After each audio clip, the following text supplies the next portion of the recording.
4월 29일 월요일입니다. 오늘은 요한계시록 14장 1절로 5절까지 오늘 네 번째 들여다봅니다.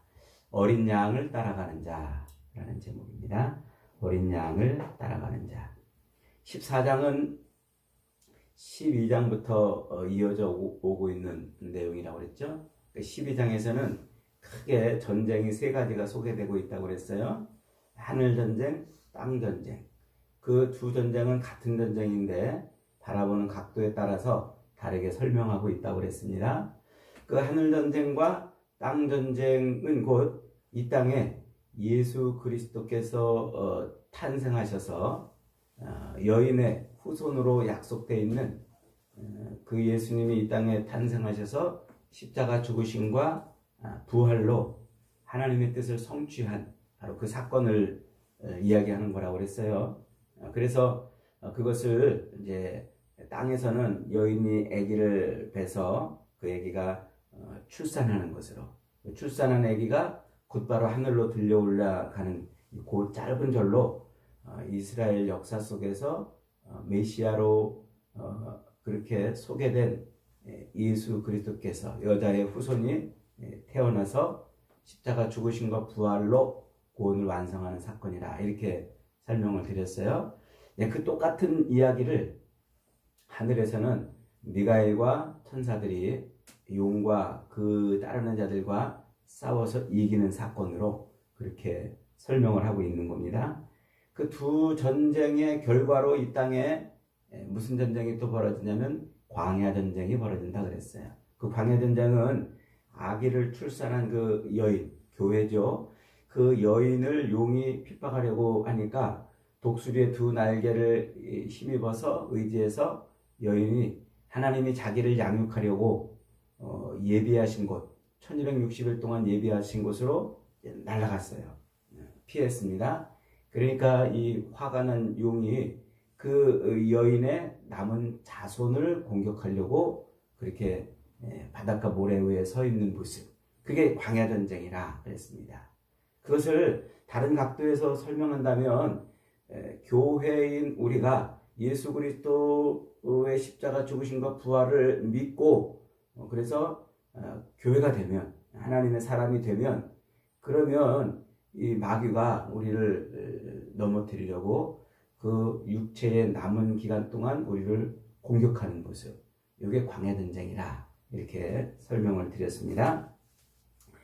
그 광야전쟁까지 이제 이 여자의 남은 자손들, 즉 우리가, 교회가 그 전쟁을 이겨내면, 그러면 우리가 어디로 갑니까?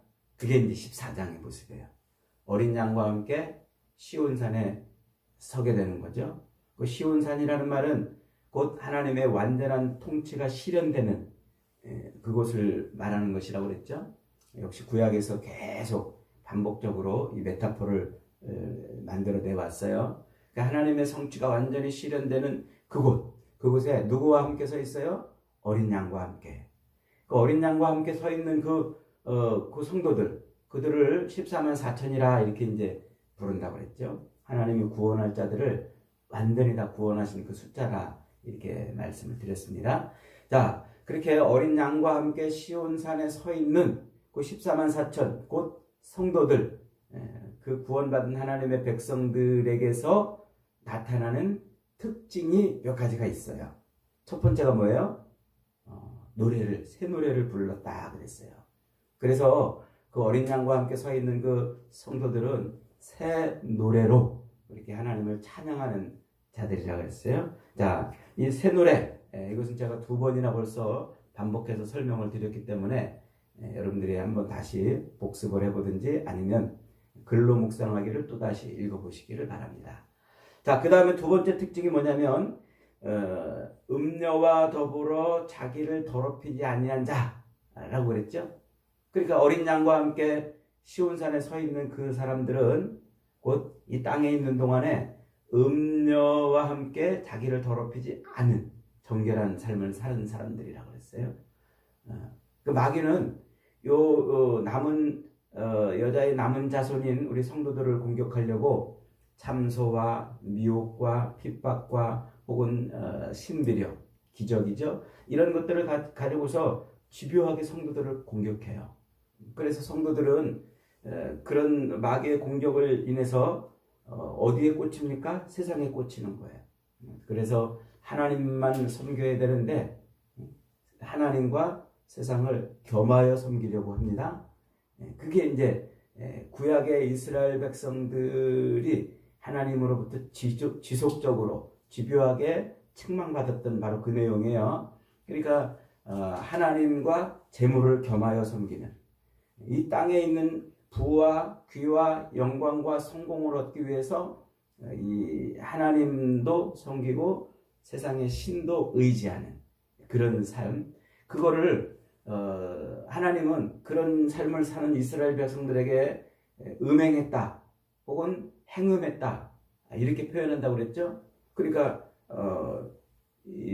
자기를 더럽힌 것이라고 이제 말하는 거예요. 이 땅에 있는 성도들을 마귀가 그렇게 공격하는 모습을 말하는 거죠. 그러니까 땅에 있는 성도들로 하여금 하나님이 아닌 다른 신을 의지해서 세상을 살아가려고 하는 그것을 행음했다 혹은 또 자기를 더럽혔다 이렇게 이제 표현하는 거예요.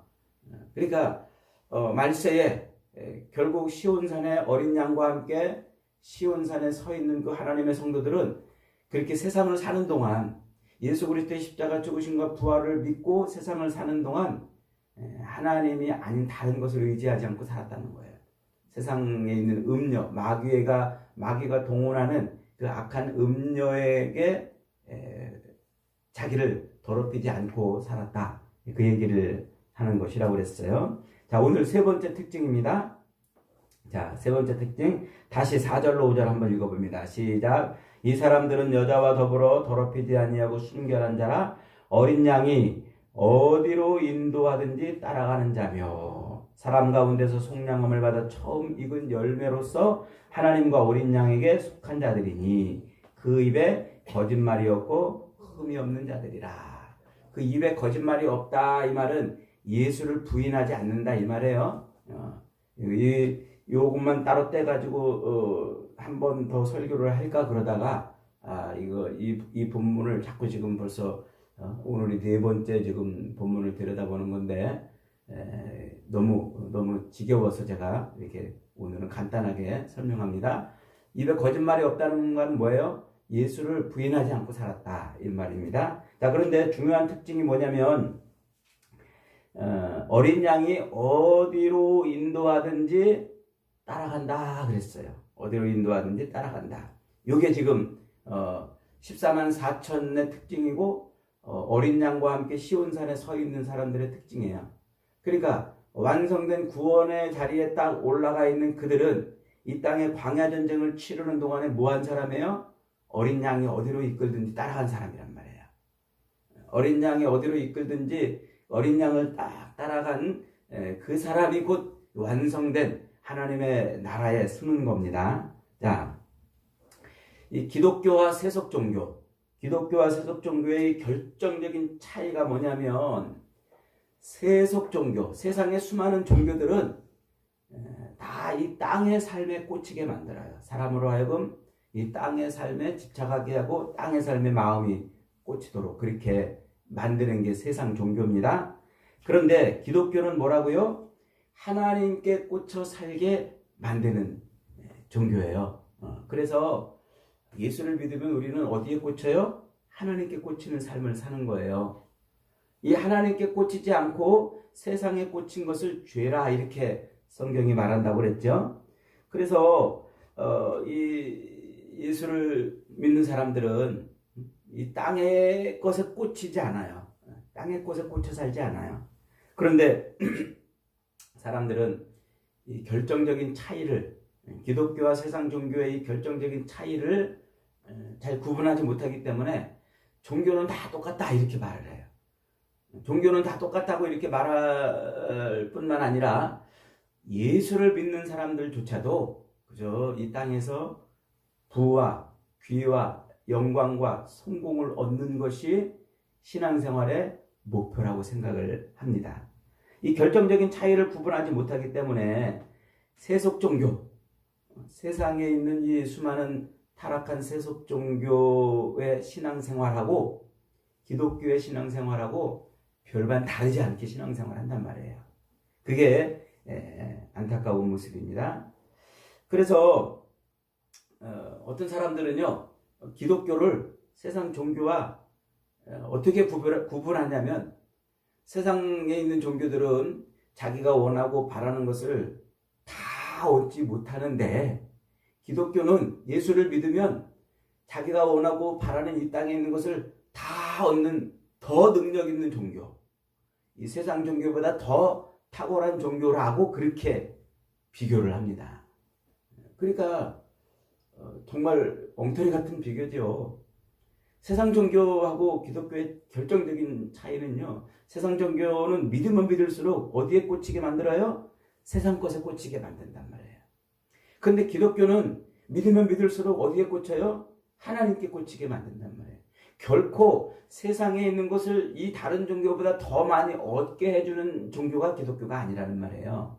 요 차이를 자꾸 모르기 때문에, 그래서 신앙생활, 교회를 그렇게 10년, 20년 신앙생활을 해도 별반, 세상 사람들과 별반 다르지 않은 삶을 살아요.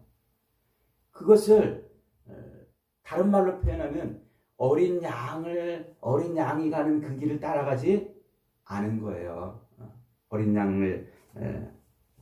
그러니까 사람들은 예수를 믿으면서도 예수님이 가신 그 길을 안 따라가고 어디로 가요? 자기의 욕망의 길을 걸어간단 말이에요. 사람들은 이제 진리를 깨닫는 것을 도를 깨닫는다 이렇게 표현하잖아요.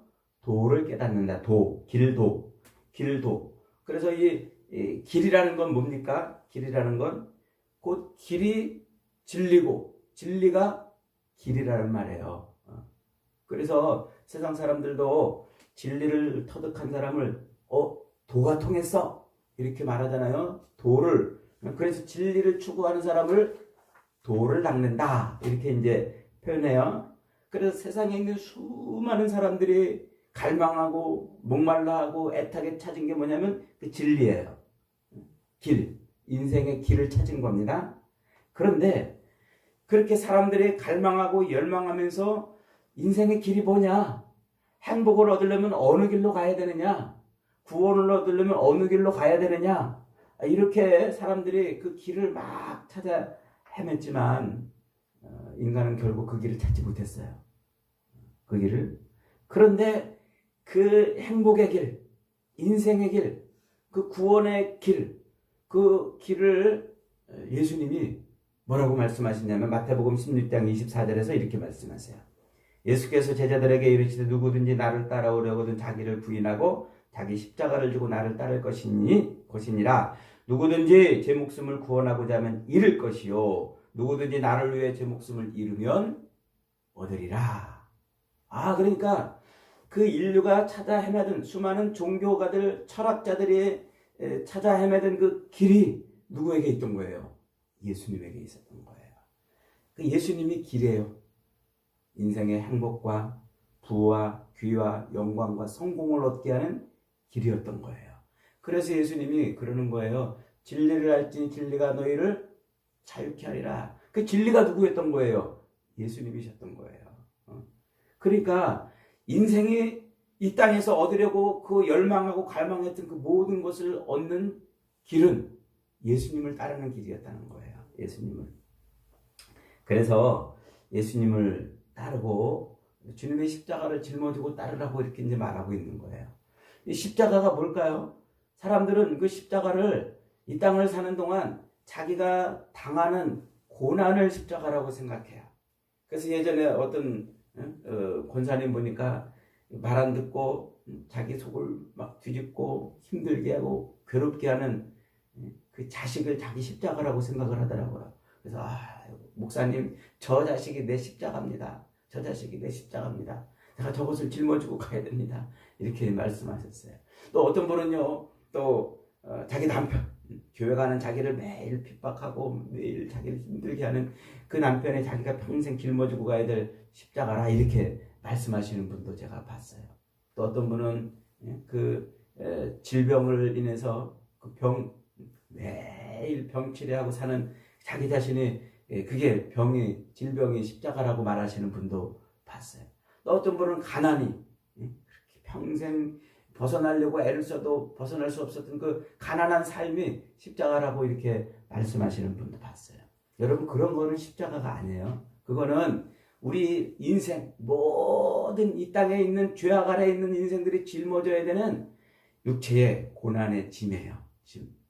그래서 예수님이 뭐라고 말씀하셔요? 수고하고 무거운 짐진 자들아, 다 내게로 오라. 내가 너희를 쉬게 하리라. 나는 마음이 온유하고 겸손하니 나의 멍에를 메고 내게 배우라. 그리하면 너희가 쉼을 얻으리니. 주님이 짊어지셨던 십자가, 주님의 멍에는 이 땅에 죄 아래에 있는 인생들이 겪어야 하는, 짊어져야 하는 그 육신의 삶의 짐이 아니었어요. 주님이 이 땅에서 짊어진 그 십자가는 내가 죽어 너를 살리는 구원의 십자가예요. 그래서 하나님의 뜻을 이루는, 하나님 아버지께서 자기를 육체로 이 땅에 보내신 그 아버지의 뜻을 성취하기 위해서 이 땅에 오셔서 짊어져야 되는 그 고난의 십자가였단 말이에요. 그러니까 오늘날 우리가 이 땅에서 예수님을 믿고 예수님을 따르고 예수님의 길을 우리 십자가를 지고 따라간다는 것은 무엇이냐면, 이 땅에 나를 살게 하신 하나님 아버지의 그 뜻을 내가 성취하기 위해서 따라가는 것. 그것이 우리가 짊어져야 될 십자가예요. 그것 때문에 내가 저 안 믿는 남편을 만나서 고통스러워한다면 그게 십자가는 될 수 있어요. 그 아버지의 뜻을 성취하기 위해서 내게 그 말 안 듣는 자식이 있고 저것이 나를 고통스럽게 하는 일이 있다면 그게 십자가가 될 수 있습니다. 그것 때문에 내가 가난을 겪어야 되고 그것 때문에 내가 질병을 당해야 한다면 그것이 십자가가 될 수는 있습니다. 그러나 그런 아버지 하나님의 뜻과는 상관없는, 그저 이 땅에서 편하게 살고 싶고 이 땅에서 쉽게 살고 싶고 내가 바라고 원하는 것을 얻고 싶은데 이런 것들이 내 그 욕망과 욕심을 채우지 못해서 그걸 십자가라고 하면 그것은 잘못되는 거예요. 그건 짐일 수밖에 없어요. 그 짐은 다 어디다? 주님께 맡기고 우리는 주님이 아버지의 뜻을 성취하려고 하셨던 그 길을 따라가는 거예요. 그래서 오늘 우리가 이 땅에서 짊어지고 가야 될 십자가는 뭡니까? 예수 그리스도의 십자가를 보고서 야, 저분이 나의 구원주시구나, 아멘 하고 믿은 그 순간, 남은 육체의 삶을 살아가는 동안 하나님이 내 인생을 통해 이루고 싶은 것이 무엇인지를 찾아야 돼요. 그래서 늘 우리는 기도도 뭐가 돼야 돼요? 하나님 내 인생을 이렇게 남은 육체의 삶을 살게 하시는 이유가 뭡니까? 내가 이 남은 육신의 삶을 사는 동안 이루어야 될, 성취해야 될 하나님 아버지의 뜻이 뭡니까? 자꾸 묻고 기도해야 돼요. 그리고 말씀을 통해서 그 길을 찾아야 돼요. 그게 주님이 우리에게 요구하신 너희는 먼저 그 나라와 그 의를 구하라. 그리하면 이 모든 것을 너희에게 더하시리라 라고 말씀을 해주신 겁니다. 여러분, 우리가 예수님을 믿으면 우리 인생에 뭐가 달라지는 걸까요? 길이 달라지는 거예요. 길이. 예수님을 믿으면 인생의 길이 달라져요. 예수님을 믿기 전에는 우리 모든 인생은 다 사망의 길을 걸어갔어요. 저주의 길이고 영벌의 길이고 심판의 길이었습니다. 그 길을 걷다가 끝자락에 가면 하나님의 영원한 심판에서 영벌에 들어갈 수밖에 없는 그 길을 걷다가 예수님을 만나서 예수님을 믿으면 인생의 길이 바뀌는 거예요. 생명의 길, 영생의 길, 하나님의 은혜의 길로 걸어가는 것이에요. 한번 히브리서 9장 27절에 그러잖아요. 사람이 한 번 죽는 것은 정한이치요 그 다음에 심판이 있으리니. 그 길을 벗어나지 못하면 하나님의 심판밖에 없는 거예요. 그런데 뭐라고 말씀하셔요? 예수님께서 요한복음 14장 6절에서 내가 곧 길이요, 내가 곧 길이요, 내가 곧 진리요, 내가 곧 생명이니 나로 말미암지 않고는 아버지께로 올 자가 없느니라.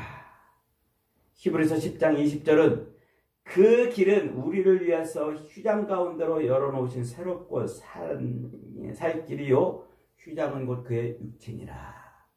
그러니까 십자가에서 죽으시고 자기를 찢어내신 그것은 하나님께 가는 길을 열었다는 것이에요.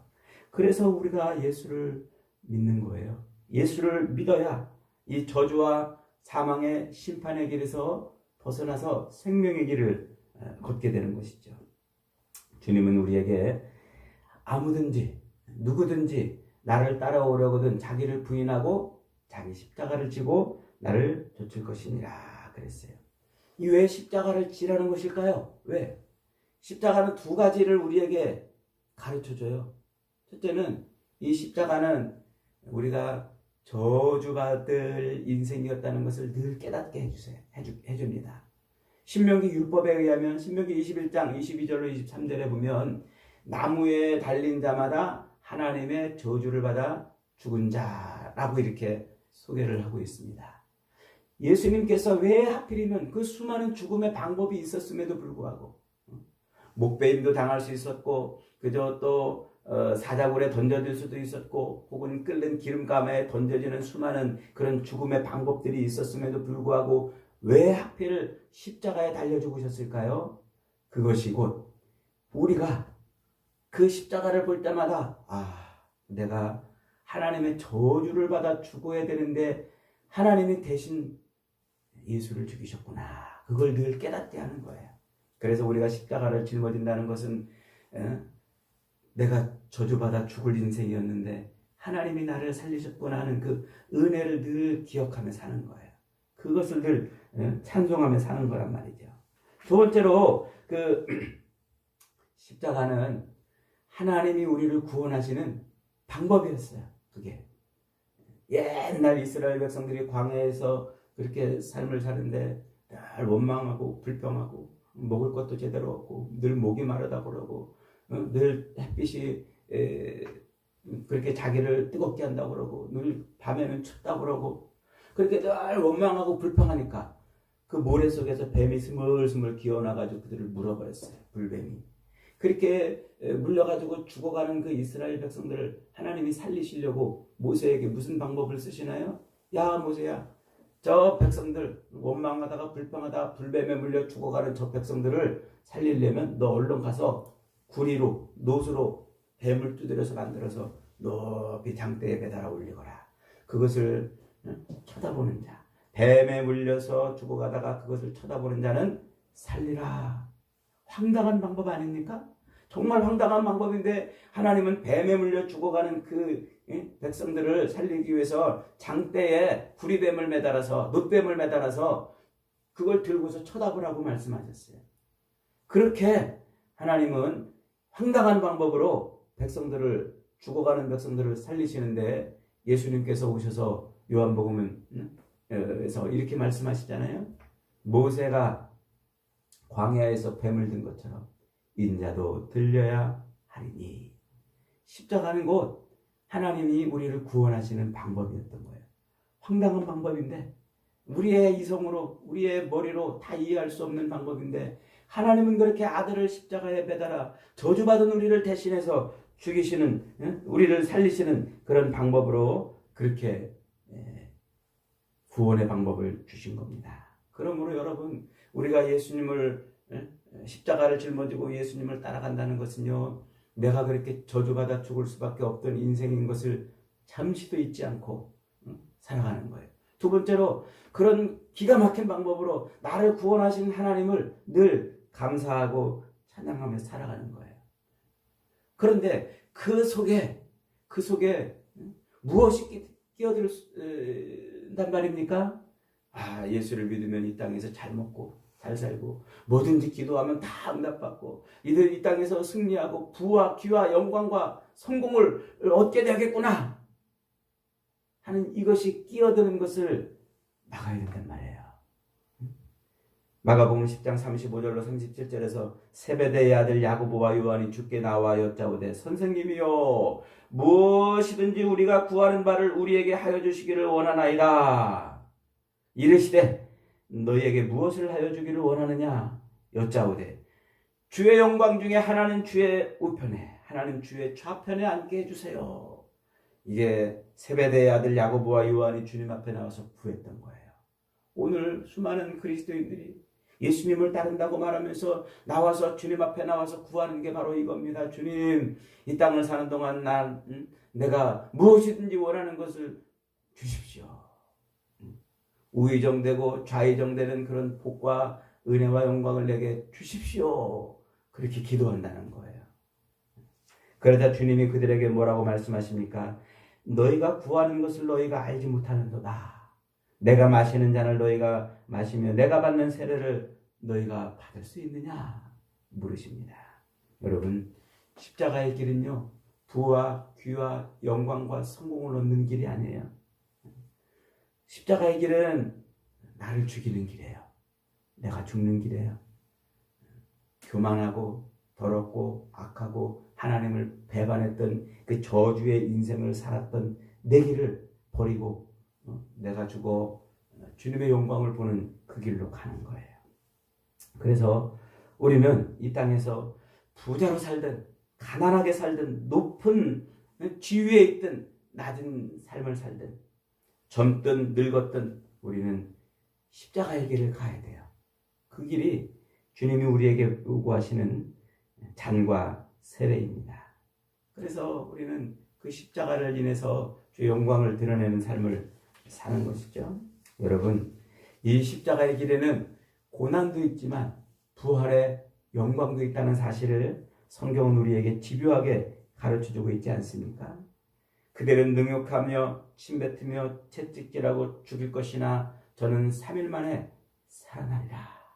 부활의 영광이 우리에게 있는 거예요.